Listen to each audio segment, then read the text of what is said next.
Welcome to Secure Money Mindset, the ultimate podcast for financial planning tips and strategies.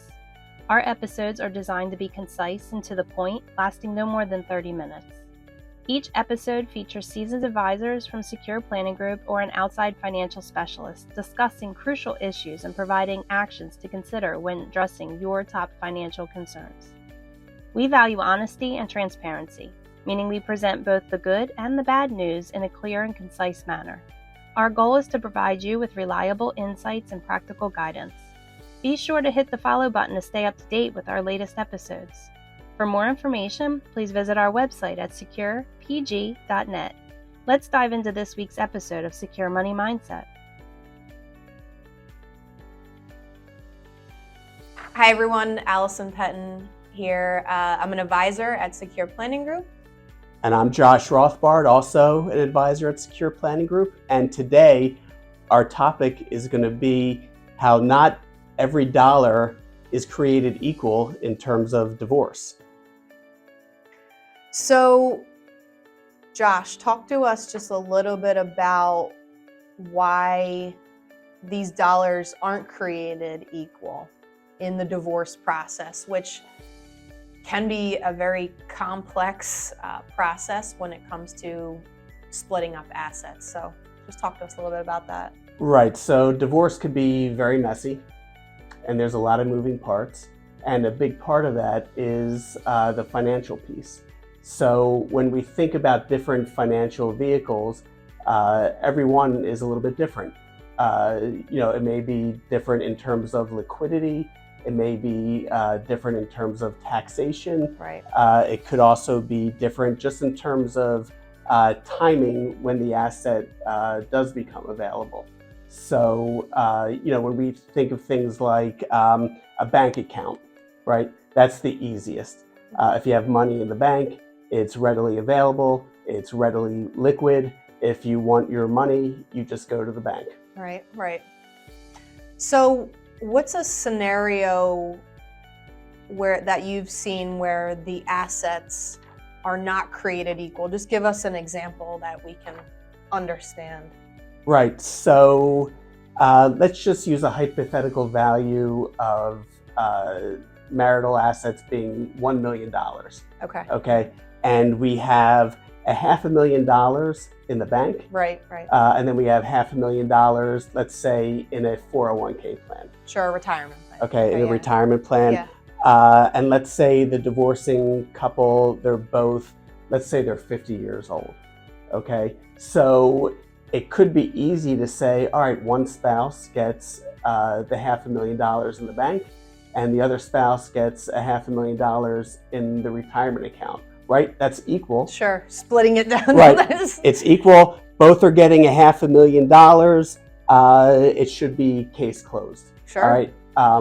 But clearly, that's not the case. Okay. One of the things that we have to take into account is each spouse's financial situation. Okay. So if we have one spouse who maybe they're not working. Right. Okay. And if they were the ones to get the $500,000 retirement account, there's a lot of issues with that.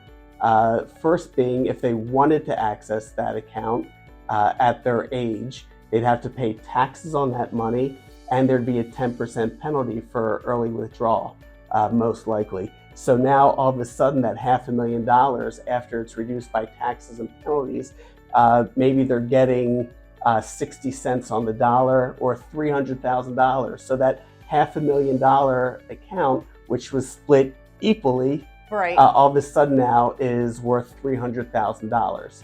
Where the bank account, there may not be any taxes or any early withdrawal penalties. I mean, most likely not.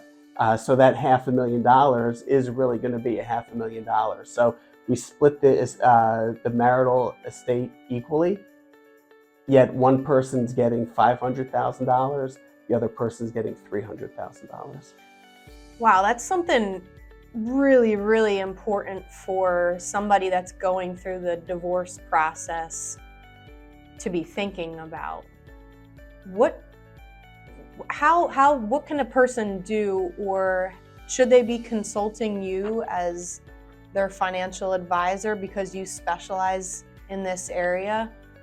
Just talk to us a little bit about the tools that you're using and how you being an expert in this area is a little bit different than just traditional financial planning. Right. So one of the things that's going to be very important when we do engage a client is education. Yeah. And making sure there's some type of level of financial literacy. Once we kind of clear that hurdle and make sure that our clients have a full understanding of everything that they need to understand to, successfully go through the divorce process, then we start breaking down the numbers in terms of, what does their monthly budget look like? Okay, what are their plans for retirement? Okay, are there kids involved? So there's so many different variables that kind of come into play, and it's important that we take a look at everything to make sure that once the divorce is finalized, that 6 months, a year, 5 years later, they look back and say, oh my God, I made a huge mistake. Right. What have I done? I should have asked for the bank account. I should have sold that real estate. Maybe I shouldn't have sold the real estate. So when we go through this process with everybody, we want to make sure that they have a full understanding of what the ramifications are of each and every decision that go into the divorce plan. Yeah, that sounds like the education part is key. Sounds from what you're saying, it's really important to understand what your assets are, what the tax implications are, what potential penalties are, and then how your assets relate to your particular individual financial situation through the divorce process and then post-divorce. So what would you tell somebody that's going through the divorce process? For example, like, what's the first thing that you would do? Would you just want to look at all of their assets in conjunction with their attorney? Yeah, I think the first thing to do, and oftentimes, the first step is kind of the toughest, but it's kind of wrapping our arms around what all the assets actually are.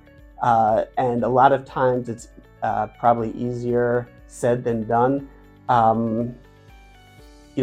I've had plenty of situations where someone knows that they have a 401k plan from an old employer, but they don't know where it is or how to get that information.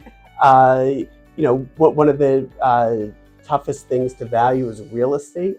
Yeah, that is true. We talked before about the bank account and the 401k, but then you have real estate, and what are all the decisions that go into there in terms of separating that out? Obviously real estate plays a huge part in all of our financial lives, but in terms of valuation and liquidity, it's very difficult when it comes to a divorce. Our first instinct may be, all right, well, why don't we sell the house and split the proceeds? But think about the situation that we're in right now with interest rates. Right. We may be selling a house that has a 3.25% mortgage rate. We split those assets. Now the two parties still have to live somewhere. And now, maybe if you're lucky, you can get a 6%, most likely you're in the 7% range. Right. So, those are all issues to consider.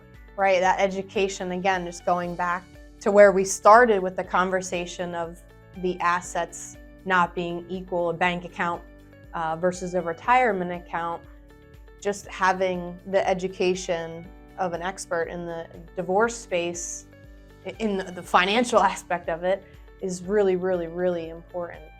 So again, just to kind of summarize what we talked about today, Josh, is one, education is paramount. You have to be educated and understand your financial situation as it relates to your divorce and post-divorce. So one, you want to understand what you have, assets, debts, and then, your income, your budget, Yep. right? So that's the first thing, is education. 2 is understand how splitting up those particular assets could impact your situation from a negative and a positive. Again, through the divorce process and then post-divorce, because as we always say, there's light at the end of the tunnel. You will get past this. I did in my own divorce, and you have to create a new financial plan post-divorce. And so those assets, right, whatever you're left with or whatever you have after settlement, are going to support your new financial life. Right. So just to kind of expound on that, it's so important to understand the ramifications of every decision that you make.